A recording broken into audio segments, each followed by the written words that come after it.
Hey Exeter, Hillary here with another Exeter Weekly Report. Let's dig in.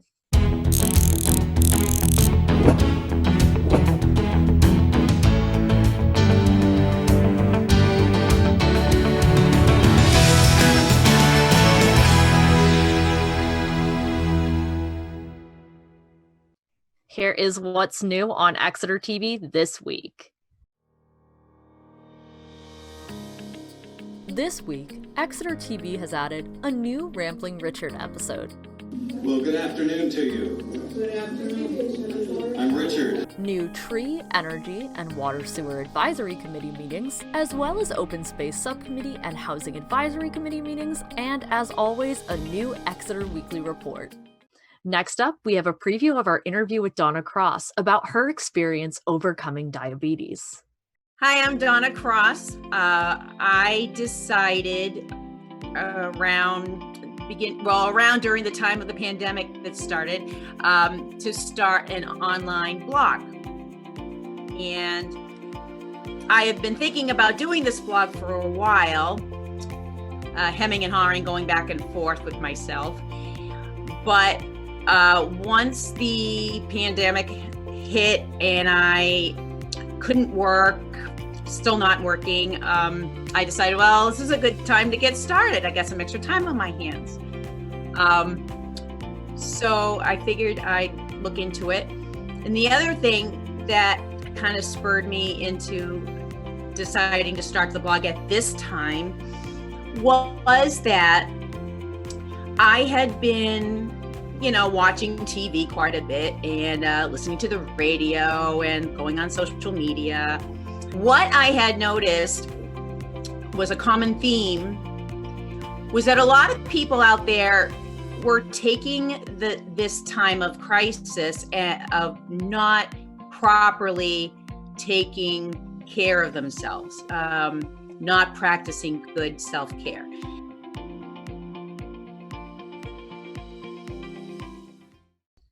Jay Childs has been working on the Exeter Postcard Project, a project covering what's going on in Exeter right now, which he plans to donate to the Historical Society. Learn more about it from Jay Childs himself. Jay Childs from JBC Communications, but a longtime resident of Exeter.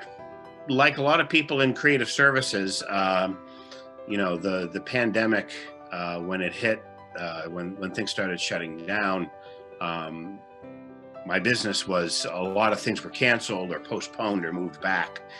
And so my wife is an RN down in Boston who's working in the ICU with a lot of these patients.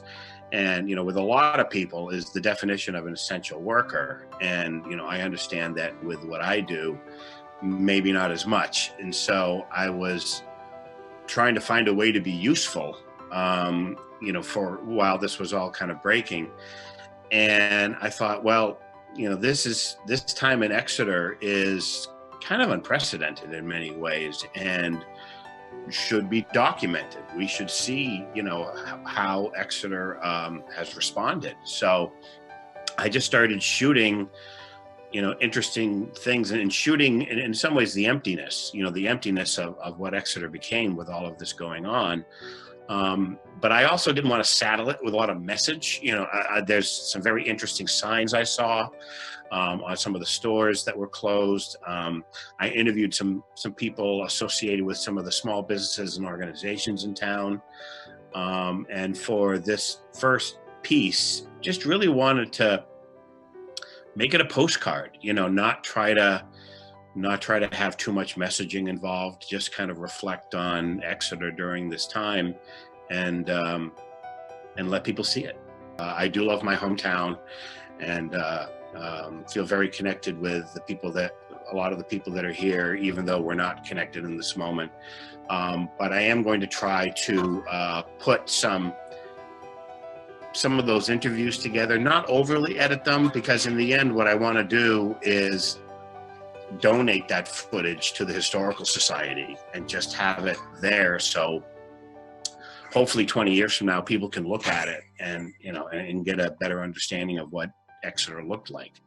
My website is jbccom.com, and also, Facebook is really where people are connecting with it. So I'm glad people like it, and I'll try to do a little bit more. Up next, we have a message from the CDC.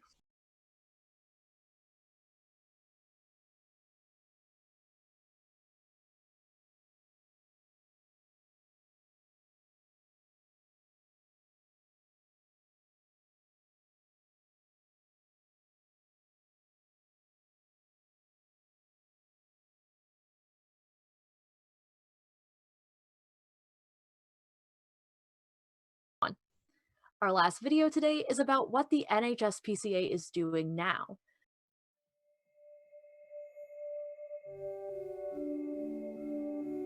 Due to the COVID-19 pandemic and the governor's recent stay-at-home order, the New Hampshire SPCA is closed to the public until further notice. For this reason, they have suspended all of their programs, including their typical method of adoptions. They are, however, offering virtual adoptions for select animals. They also have a virtual surrender option that will allow some animals to be admitted into their care during this time for rehoming. If you are having trouble feeding your pets, please contact the NHSPCA at info@nhspca.org.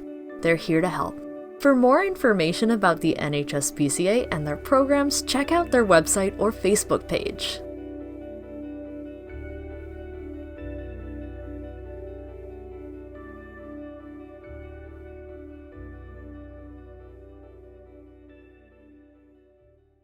And if you have a graduate you'd like to celebrate as well, please send us their photo so we can give them a shout out as well. Thank you, everyone. This will be the end of the Exeter Weekly Report today. I'm Hillary Donnell, and this has been the Exeter Weekly Report, and here is your 4-day forecast.